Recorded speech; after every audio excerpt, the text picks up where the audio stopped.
And I wouldn't prove a big thing here, but at least I want to give you an idea of how these distributions are kind of found, or what is the intention, how to create such distributions.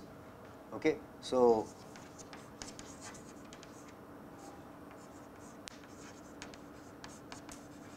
remember the set disjointness problem? I can think of it as two strings in 0, 1 to the power n, and if x and y intersect, then fxy is 0, otherwise, right, this string is giving me a subset of 1 to n, right, and then if x and y intersect, if the sets intersect, they are not disjoint, so this is 0, if they intersect, then f of xy is equal to 1, okay.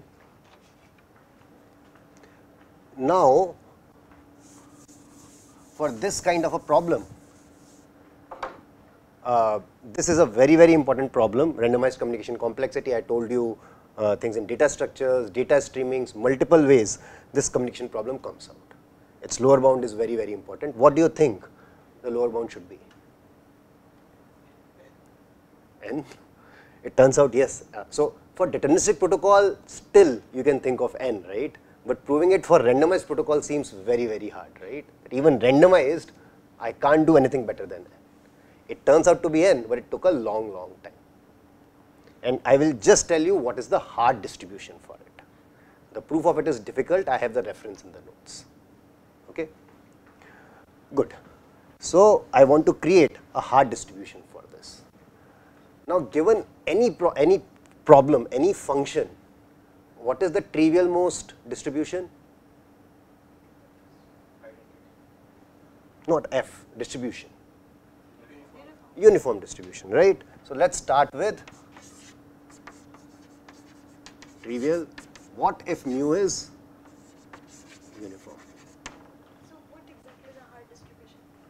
That is what I am trying to, with this example, I am going to try to give you some intuition. So, hard distribution is going to be for which this quantity is big. In our case, this is going to be n. So, I am going to say that for that distribution, any deterministic protocol which has less than some c times n communication, I am going to fail with probability at least some constant, 1 by 3, 1 by 100, any constant is fine, right? Because constants are for free, right? It's not. Deterministic protocols always either succeed or fail. No, but on a distribution, there is a probability, right? Now, the probability, the source of a randomness is the distribution on that, right? So, now, if I have a uniform distribution, do you think this is big? So, this is, you don't have to worry about linear programming, anything. This is like fun puzzle time, right? So,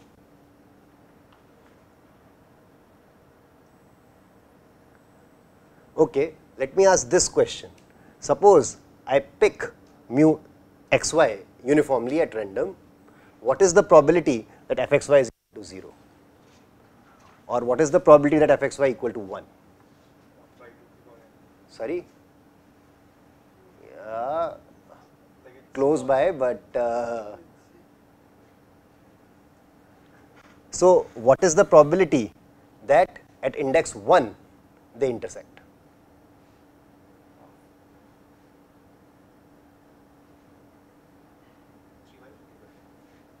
1 by 4. They intersect means xi equal to 1 as well as yi equal to 1, right? So, for all I, probability xi equal to yi was half, but I want 1. Remember, intersection means 1. This is 1 by 4, right?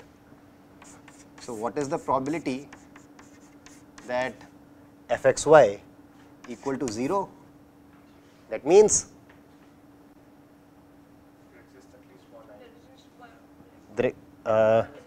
sorry, I should say 1. That is easy, right? 1 minus, and we know what 1 minus 1 by 4 is, right? So,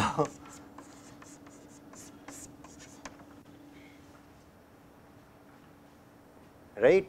And in general, in all these cases, n is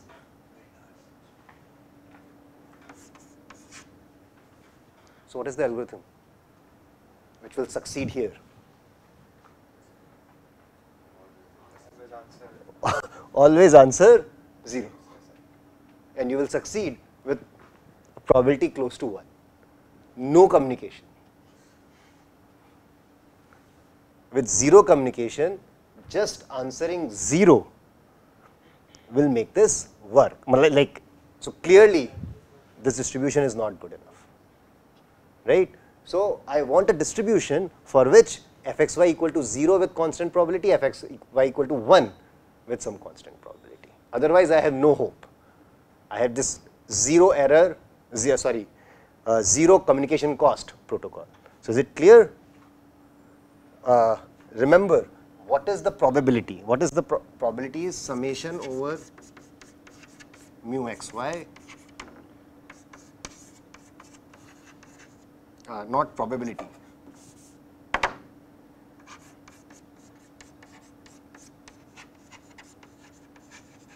Sorry, not xy works on p, p works on xy, right? This is my success probability. Now, if mu xy is 0, fxy is equal to 0 for almost all of the weight here, I can just keep answering 0. Then this will be very, very close to 1. Think about this. This is like, so notice if fxy is equal to 0 for most of the mass, this is my algorithm. Just flatly answer 0. Don't think about. Maybe it is because the fact that 0 and 1 are being interchanged is interfering in my head. Like Okay. fxy is 0 if they intersect, else they are not. So actually, it doesn't matter for it doesn't matter, I agree. any of these. If there is a non-constant, like if we're overwhelming probability over these inputs, if I'm going to have 1 as the answer, then why worry? Then just answer 1. It doesn't matter what is the input, and I will succeed with high probability.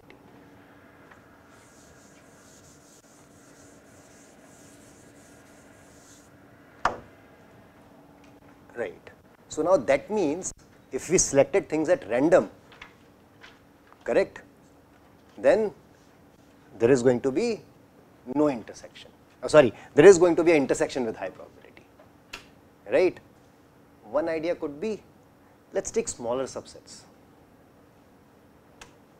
right? If I had, suppose I had restricted myself to taking random subsets of size 1, then what will happen? With high probability, they will be disjoint, right? If I take random subsets of size n, then they are highly intersecting. They are with high probability intersecting. If I take it with 0, then, with size 1, then they are mostly disjoint. Let's look at something in between. Can you guess at what set size? So the idea is, pick random subsets of n of a particular size. Huh? No, actually this is, if you do this is kind of birthday paradox, if you remember. Not exactly birthday paradox, but the calculations will be similar. If you have n values, you look at 210 values, 2 of them will coincide. Okay, but again, not exactly that, but this you can calculate yourself, right? If you take 2 random subsets of size root n, what is the probability that they intersect? This is just playing with binomial coefficients, correct? And this will show you that fxy equal to 1 with constant probability,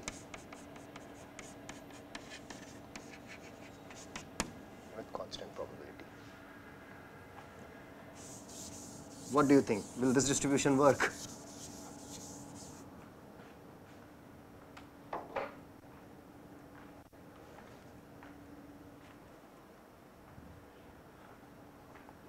Looking at my face, you might guess no, right?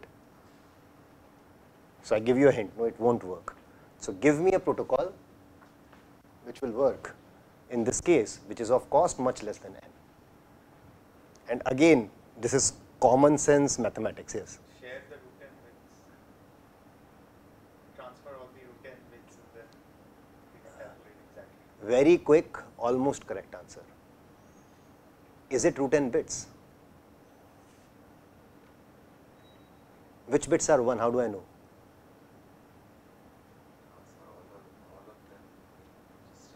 But that will take n. N bits though, I don't have n bits, right? Do I have n bits? I don't, right? Yes, that is true. I have a n bit communication complex, deterministic, not even randomized. Exactly. There is a protocol here.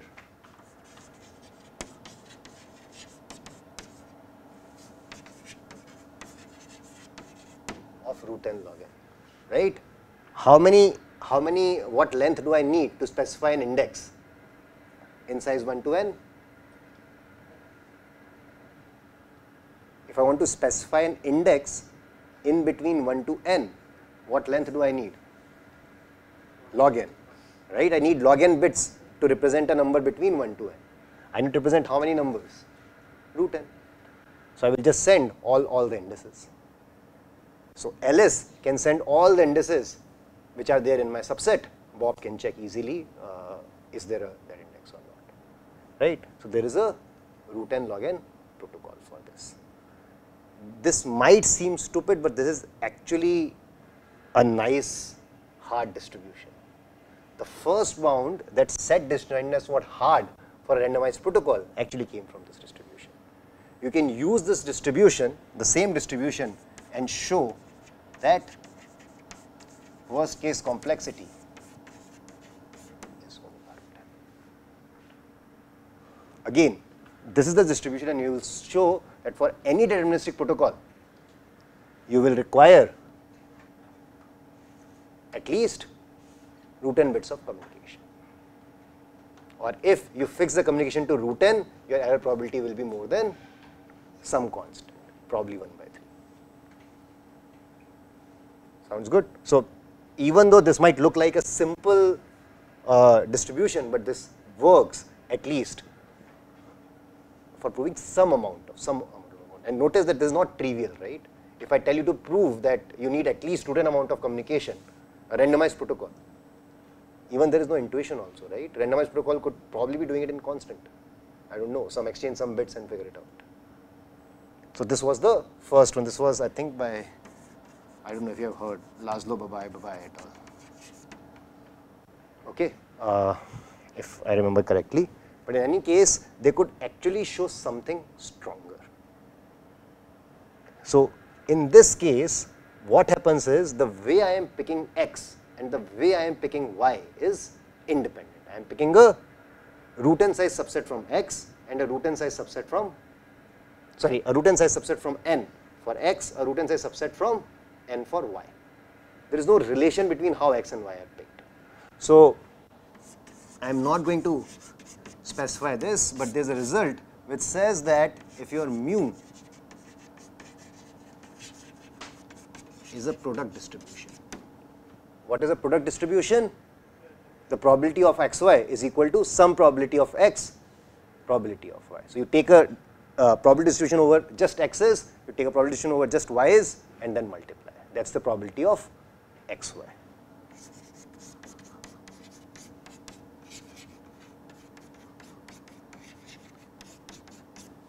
If you take any kind of product distribution, they could still give root n size communication protocol. And there is a result. It requires a lot of math.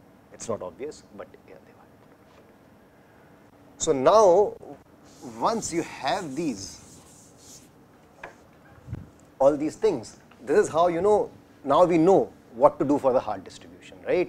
One thing is for my hard distribution,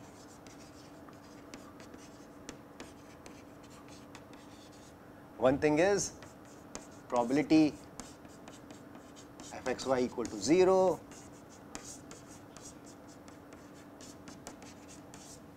these should be some constant. If this is very large, this is very large, then I am already done. So my hard distribution, the way I choose it, should be like this. Second thing, it should not, X and Y should be dependent. It should not be a product distribution.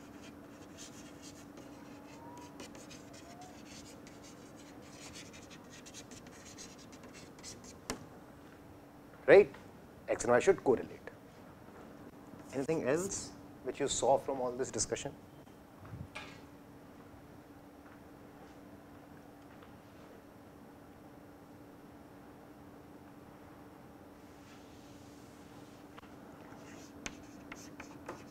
Inputs should be large, right? If most of the time my set has size root n or n to the power 0.9999, still I am done. I can just set the complete set. Correct? So most of the time the size of my set should be big. It should be around n, right? And then intuitively I should be putting weight on hard to distinguish inputs, right? Like X and Y should be very, very close in some sense.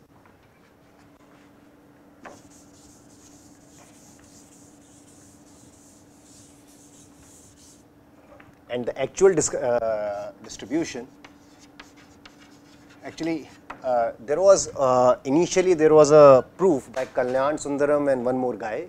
That was the first proof, but was very, very complicated probability distribution. Then Rasburov simplified in 92. And I'm just going to tell you the distribution here. The distribution here was, they said, okay, with probability 3 by 4, I will say this is equal to 1. Okay? So this ensures that, and with probability 1 by 4, I will ensure that fxy equal to 0. So both of them are with constant probability. And now in this case,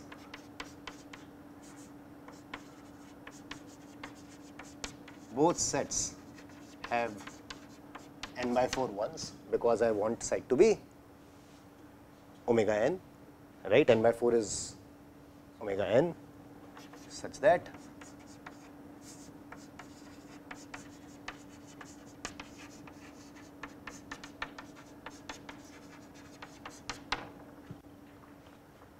right?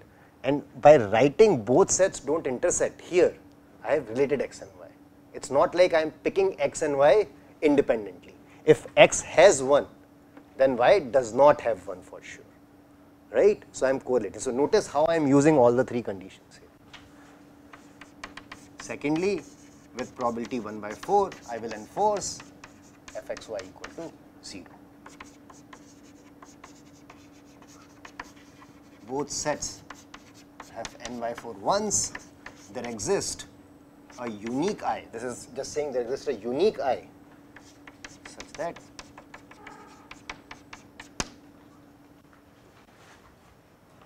again I have related these and I have created these things which are very, very close to each other. Okay, that's the important point. So in some sense, my distribution needed to have 4 properties.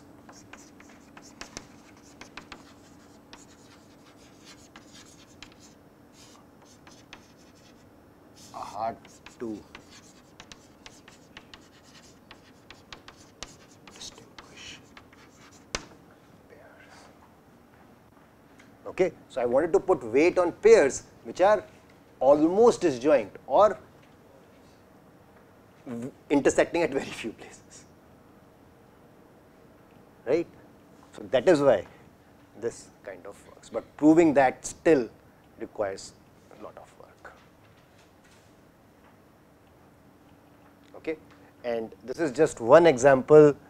Communication complexity, query complexity is filled up with these cases where you construct a hard distribution to prove some result. Okay. Okay, so this is a very communication complexity specific idea. So what happens is, the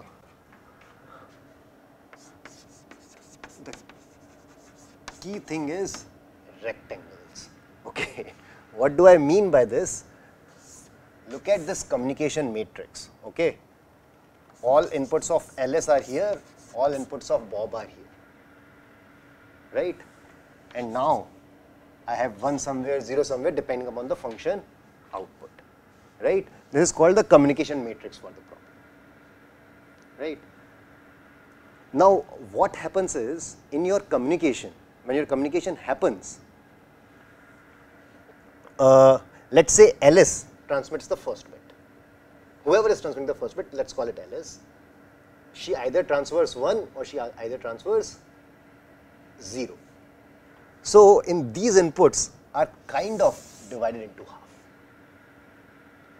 I am talking about, I have divided into half, I am saying that these are, you understand, combinatorial rectangles. These are not like all these are 1, all these are 0. Some of them are 1, some of them are 0, and I can rearrange my rows because there is no ordering on the inputs, and I can say that, oh, on these inputs Alice is going to answer 1, and on Bob's input, on these inputs Alice is going to answer 0, correct?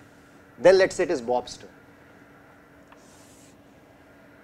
like this, right? So a communication protocol gives rise to a collection of rectangles, right? And what do we know about these rectangles? The final rectangle. Once my protocol is finished, my rectangle is either all 1s or all 0s, because after my communication is finished, for all the inputs I have the single value. So now, okay,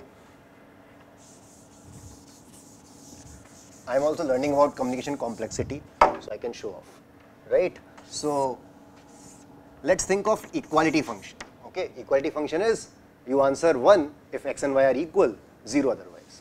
What is the matrix for it? Right? How many rectangles do I need to cover it? 2 to the n. Notice the number of inputs are 2 to the n, right?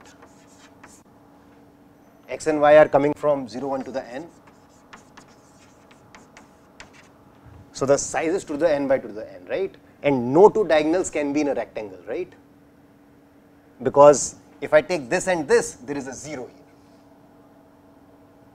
So to cover it using what we call monochromatic rectangles, either 1 or 0 monochromatic rectangles, I need at least 2 to the power n. Every communication bit increases the number of rectangles by 2. After 1 bit of communication, I got 2 rectangles. After 2 bits, I got 4 rectangles. If I need 2 to the power n rectangles, I need